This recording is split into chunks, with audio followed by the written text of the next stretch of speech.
بسم اللہ الرحمن الرحیم۔ علم رکھنے والا ہے، وہ جانتا ہے کہ میرا بندہ ان دقیق مراحل کو، ان پیچیدہ مسائل کو، ان عالی ترین معارف کو، ان بلند پایا حقائق کو مثالوں کے بغیر سمجھنے کی صلاحیت نہیں رکھتا۔ کل میں نے آپ کی خدمت میں نور کا مفہوم، نور کی تعریف، نور کا معنی عرض کیا۔ وہ حقیقت کے سب اس کے محتاج ہیں، لیکن وہ خود سب سے بے نیاز ہے۔ اللہ آسمانوں اور زمین کا نور ہے، اور اس کے نور کی مثال مشکات کی سی ہے۔ یہاں میں نے امام موسیٰ کاظم علیہ السلام کی حدیث آپ کے سامنے بیان کی کہ اس حدیث میں، اس آیت میں مشکات سے مراد کیا ہے۔ اللہ جو اپنے نور کو تشبیہ دے رہا ہے، مثال دے رہا ہے مشکات سے، تو یہ مشکات کیا ہے؟ مثل نورہی کا مشکات، یعنی مثل نورہی کا فاطمہ۔ اللہ کے نور کی مثال فاطمہ زہرا کی سی ہے، اس لیے کہ امام موسیٰ کاظم علیہ السلام نے ارشاد فرمایا کہ اس آیت میں مشکات سے مراد میری دادی فاطمہ زہرا سلام اللہ علیہ، اور اس مشکات میں چراغ ہے، مصباح ہے۔ اور امام ہفتم فرماتے ہیں کہ مصباح سے مراد میرے جد بزرگوار رسول اللہ پیغمبر گرامی اسلام صلی اللہ علیہ وآلہ وسلم ہے۔ اور پھر یہ چراغ زجاجہ میں، آبگینے میں، شیشے میں، تاکہ بجھنے نہ پائے، اور اس کی روشنی مزید تیز ہو جائے، اس کی روشنی دور تک پہنچے، یہ دیر تک جلتا رہے، اس کی چمک میں اضافہ ہو جائے، اس لیے اللہ نے اسے زجاجہ میں رکھا۔ یہ زجاجہ، یہ شیشہ جو اس کی چمک کو بڑھاتا ہے، جس کی روشنی کو بجھنے سے بچاتا ہے، کون ہے؟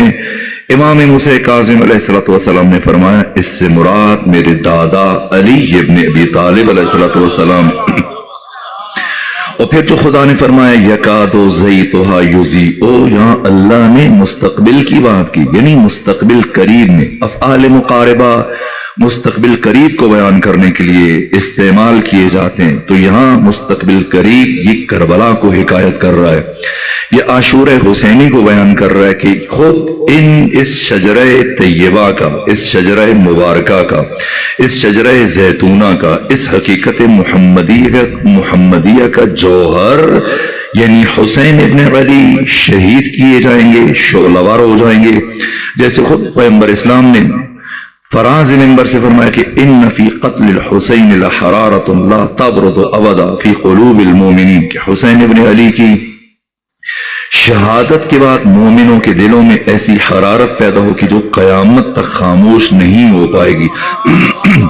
عجیب یہ کہ ان تمام مراحل کو اہل تسنن کے جو صف اول کے بڑے بڑے محدث ہیں، ان سب نے اپنے اپنے ذخیرہ احادیث میں ذکر کیا ہے۔ یہ یکادو زیتھا، اور پھر یکادو زیتھا یہ جوہر اسارا شجرہ طیبہ کا حسین ابن علی، لیکن بات حسین پر آ کر نہیں رکتی، اور اس کے بعد پہ خدا فرماتا ہے کہ نور علی نور، یہ نور جو فروزہ ہوگا کربلا میں، عاشورہ میں، اور پھر آپ کو شہید کر دیا جائے گا۔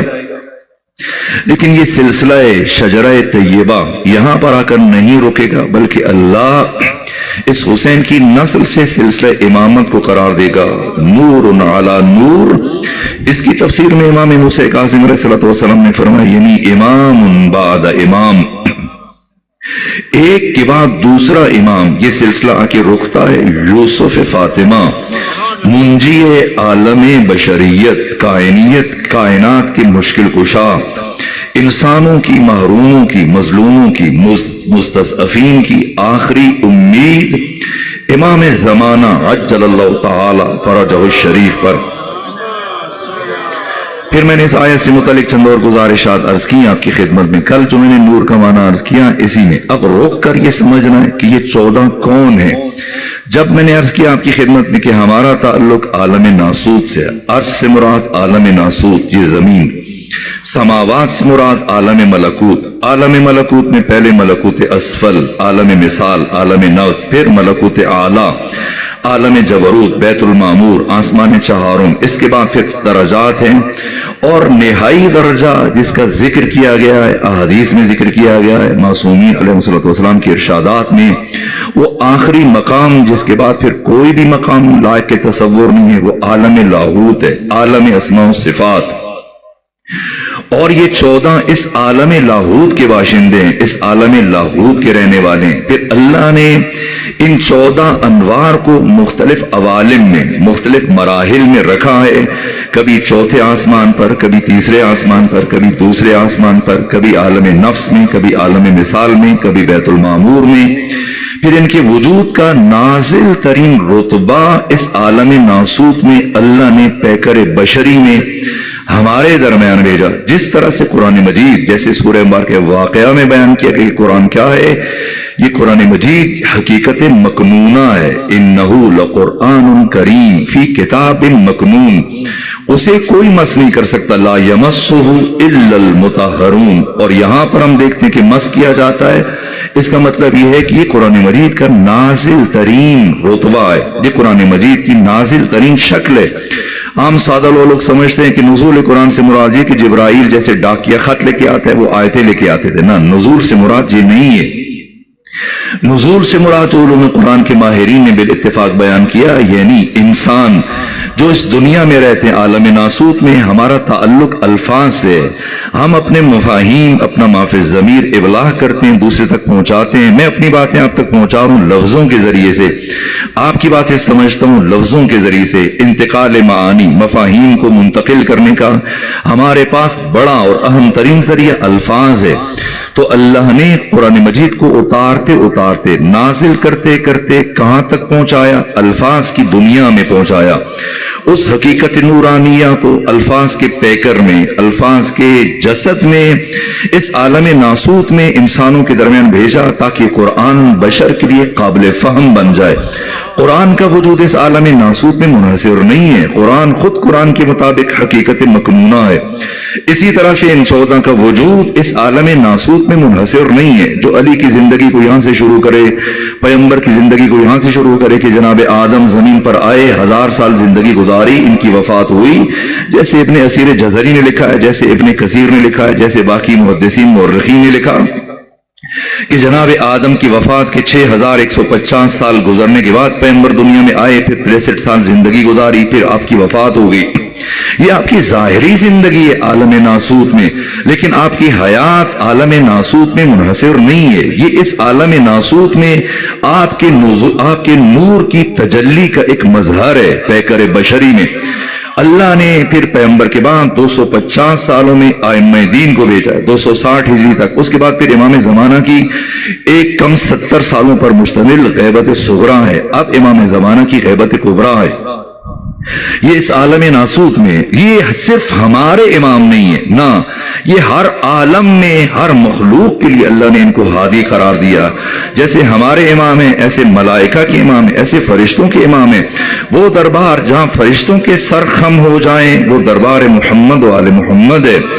وہ دربار جہاں انبیاء کے سر خم ہو جائیں وہ ان 14 کا دربار ہے۔ یہ 14 ان سب کے مرشد ہیں، سب کے معلم ہیں، سب کے رہبر ہیں، سب کے استاد ہیں، سب کے امام ہیں۔ یہاں تک کہ کل جو میں عرض کر رہا تھا، یہاں پر بات رک گئی تھی کہ ختمی مرتبہ جب معراج پر تشریف لے کر جا رہے ہیں اور بیت المعمور جو آخری حد ہے انبیاء کی ارواح کی، ملائکہ کی، انبیاء کو نماز پڑھائی، اس کے بعد پھر ملائکہ نے جب خواہش کی اور ان کے درمیان سے گزر رہے ہیں پیغمبر اسلام، یہاں تک کہ جب ختمی مرتبہ جناب اسرائیل کے پاس سے گزرے، انہوں نے سلام کیا پیغمبر کو، لیکن اس کے بعد بڑی لجاجت سے، بڑی تواضع سے آگے بڑھ کر ختمی مرتبت کی بارگاہ میں عرض کیا کہ یا رسول اللہ، جب زمین پر تشریف لے کر جائیں تو اپنے بھائی علی ابن ابی طالب کی خدمت میں میرا سلام پیش کیجئے گا۔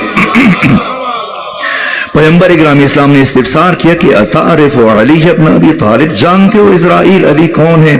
تو کہا فکیف لا اعرفہ، میں علی کو کیسے نہ پہچانوں، لقد امرنی اللہ، در حالی کہ اللہ نے مجھے یہ حکم دے رکھا ہے، اللہ اقبض روح شیعت علی ابن ابی طالب الا باذنہ، کہ میں علی ابن ابی طالب کی کسی بھی شیعہ کی روح کو اس وقت تک قبض نہ کروں جب تک کہ علی ابن ابی طالب کی طرف سے اجازت نہ آ جائے۔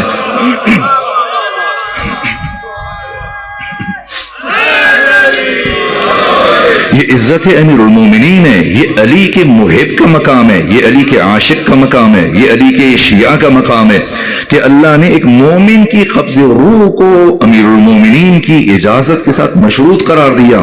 لیکن اس کے بعد جو اگلی بات جسے رسالہ معراجیہ میں آیت اللہ حسن زادہ عاملی نے بیان کیا وہ بہت بڑی بات ہے۔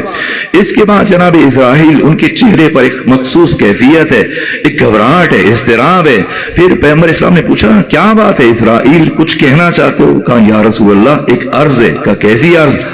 کہا کہ اللہ نے تمام انسانوں اور تمام ذی روح کی قبض روح پر مجھے مامور کیا ہے، میں نے سب کی ارواح کو قبض کرنا، لیکن سوائے آپ انوار اہل بیت کے، آپ 14 کے 2 روایت ہیں، ایک میں پیغمبر کا نام اور علی کا نام ہے، ایک بھی کہ آپ 14 کی ارواح، یہ آپ 14 کی قبض روح کو اللہ نے میرے سپرد نہیں کیا، آپ 14 کی قبض روح خود خدا کے سپرد ہے۔ تو خود جو اگلا جملہ جو اہم جس کے لیے میں نے زحمت دی، کہا کہ یا رسول اللہ میری قبض روح کو پروردگار نے آپ کے بھائی علی ابن ابی طالب کو سونپا ہے، اور یا رسول اللہ جب زمین پر تشریف لے کر جائیں تو اپنے بھائی کی خدمت میں میری سفارش کیجیے گا کہ وہ میری قبض روح کے معاملے میں نرمی کا مظاہرہ کریں۔ جہاں فرشتے اور ملائک سرخم کیے ہوئے ہیں، جہاں پر انبیاء سرخم کی ہوئی، یہ کون ہے 14 کو؟ انسان سوچے اگر کوئی علی ابن ابی طالب کی حیات طیبہ کو 1400 سال پہلے 63 سالوں میں محدود رکھے، یا پیغمبر اسلام کی حیات طیبہ کو 63 سالوں میں محدود رکھے، یعنی عالم ناسوت میں جب ان کا ظہور ہوا، تو پھر آپ مجھے بتائیے قرآن مجید کی جو یہ آیت ہے سورہ مبارکہ الحدید کی کہ وَأَنزَلْنَا الْحَدِيدَ فِيهِ بَأْسٌ شَدِيدٌ، کہ ہم نے لوہے کو نازل کیا جس میں شدید لڑائی ہے، وَمَنَافِعُ لِلنَّاسِ، لوگوں کے لیے فائدہ ہے، اور اللہ جانتا ہے مَن يَنصُرُهُ، کون ہے اس کے دین کی نصرت کرنے والا، وَرُسُلُهُ، اس کے سارے رسولوں کا مددگار کون ہے۔ اب یہاں پر علماء کرام تشریف فرمائیں، اہل علم تشریف فرمائیں، عربی زبان میں جمع کم سے کم 3 سے شروع ہوتی ہے، اردو فارسی انگریزی باقی زبانوں میں 2 سے جمع شروع ہو جاتی ہے، لیکن عربی میں 2 کے لیے تثنیہ ہے۔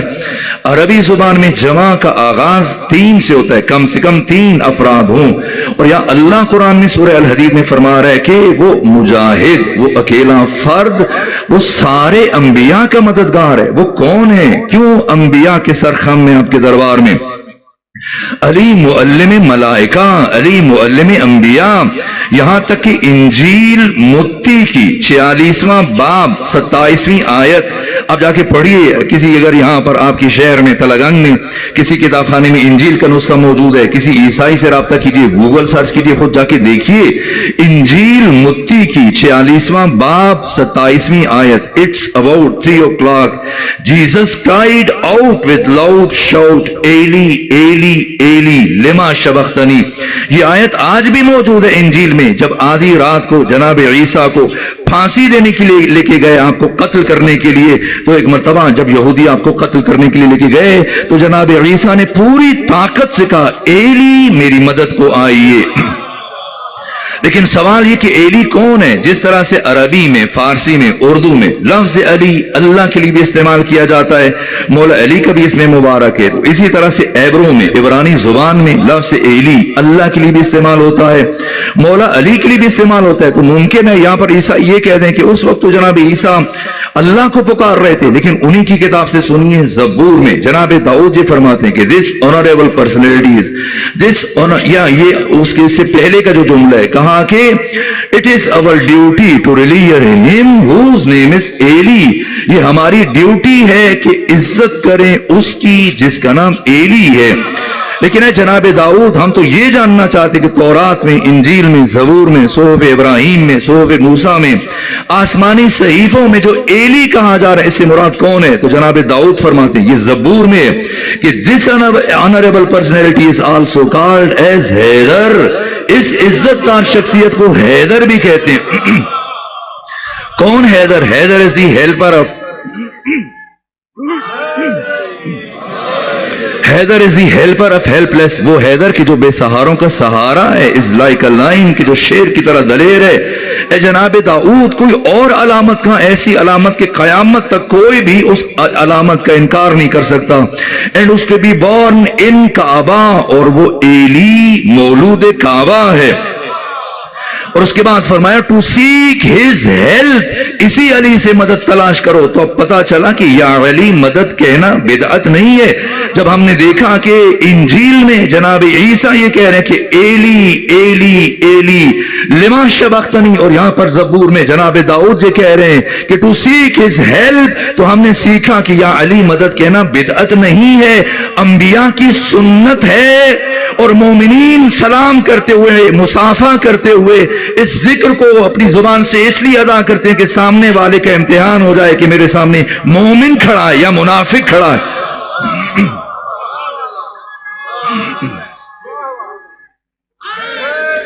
سمجھنا ہے یہ کون ہے، کون کس طرح سے تقابل کیا جائے. ہم جیسے بشر ہیں، ہم ان جیسے ہیں، وہ ہم جیسے ہیں. ببین تفاوت راز کجا استب کجا، این التراب این رب الارباب. یہ 14 کون ہیں؟ کسی نبی کے ساتھ ان کا تقابل ممکن نہیں، کسی ملک کے ساتھ، کسی فرشتے کے ساتھ. جتنی بھی مخلوقات ہیں اس عالم کون میں، اس سے ماورا، اس سے بالاتر. دیکھیے قرآن مجید میں جو خلقت کے سلیقے بیان کیے، جو چیزیں عدم سے وجود میں آئیں، کیسے وجود میں آئیں، یا تو اسباب کے ذریعے سے وجود میں آئی ہیں، یا خلق کے ذریعے سے وجود میں آئیں، یا امر کے ذریعے سے وجود میں آئیں. جیسے میں اور آپ، ہماری جو تخلیق ہوئی ہے اسباب کے ذریعے سے تخلیق ہوئی ہے. جس طرح سے میں نے پہلے بھی کسی مقام پر یا 2 سے 3 مرتبہ اس حقیقت کو بیان کیا، تو قرآن مجید نے بیان کیا ہے لَقَدْ خَلَقْنَا الْإِنسَانَ مِنْ صُلَالَةٍ مِنْ طِينٍ.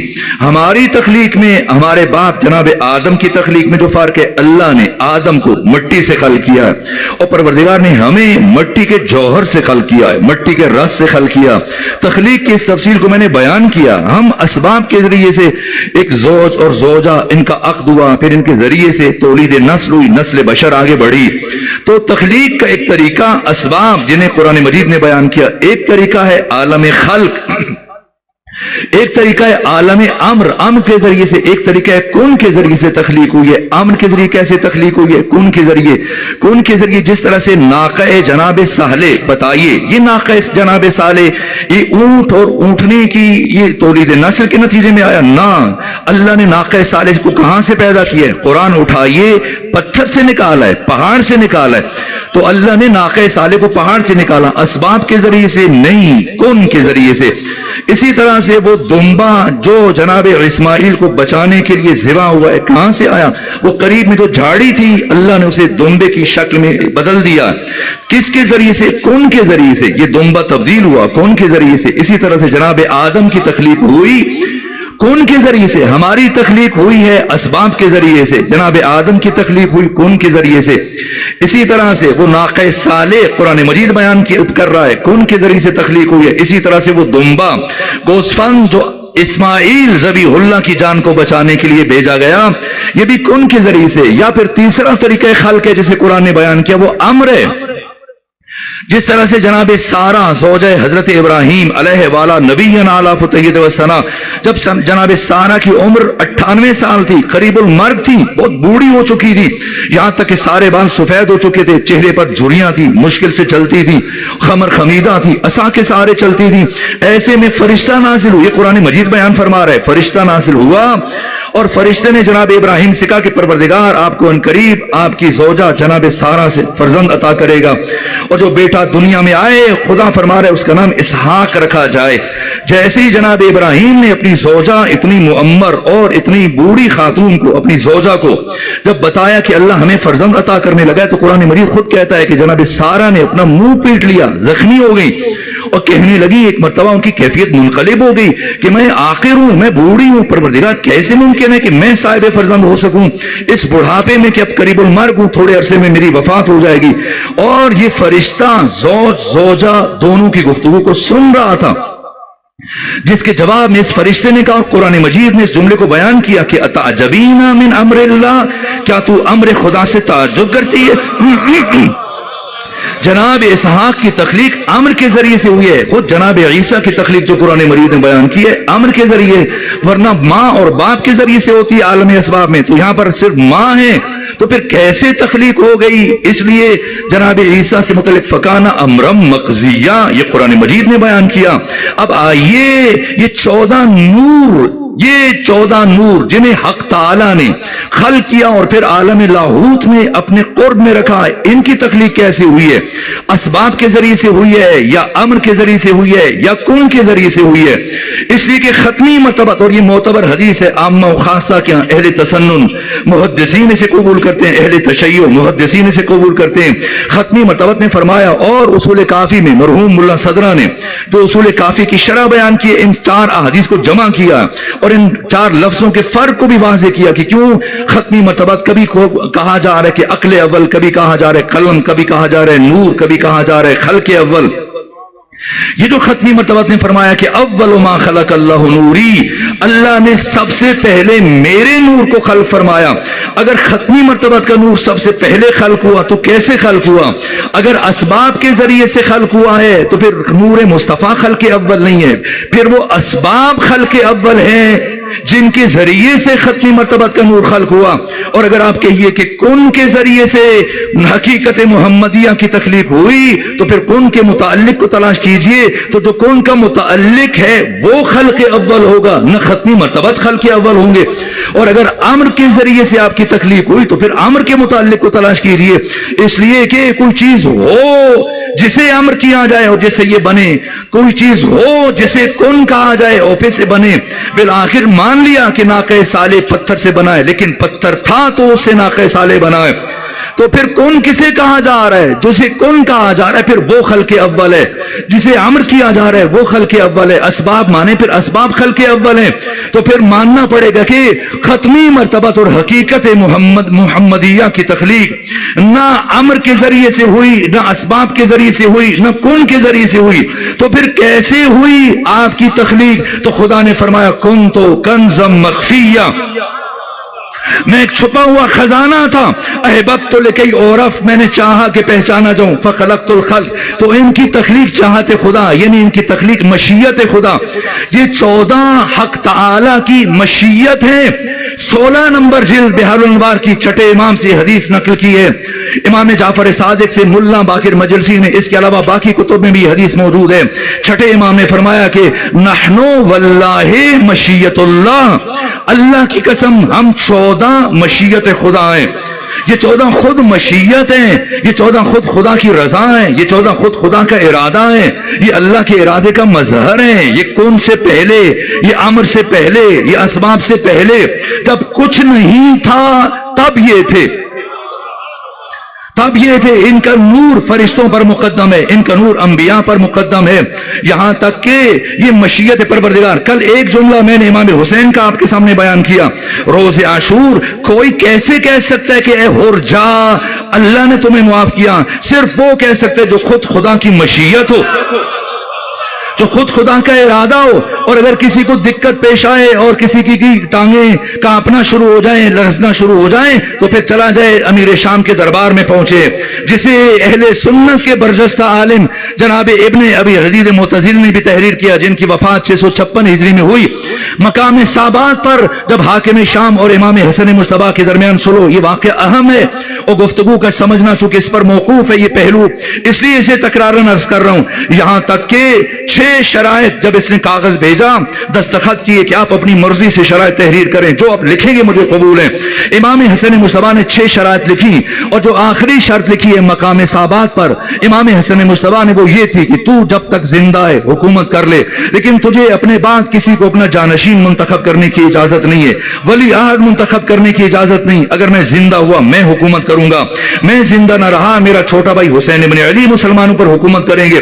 لیکن جب حاکم شام نے مسلسل ان شرائط کی خلاف ورزی کی تو امام حسن مصطفیٰ نے کئی مرتبہ، یہاں تک کہ جب حاکم شام مدینہ آیا تب بھی اسے کہا اور بڑی بزم میں کہا اور اسے رسوا کیا، وہ تفصیلی گفتگو کی میں کسی مقام پر عرض کر کے جا چکا ہوں۔ اور جب حاکم شام مدینہ سے رخصت ہو رہا تھا تو امام حسن مصطفیٰ نے اسے یہ کہا تھا کہ اگر میں نے سنا کہ تم نے یزید کی ولایت عہدی کے لیے لوگوں سے بیعت لینے کا سلسلہ جاری رکھا تو میں شام میں آ کر تمہارے گھر میں آ کر تمہیں رسوا کروں گا۔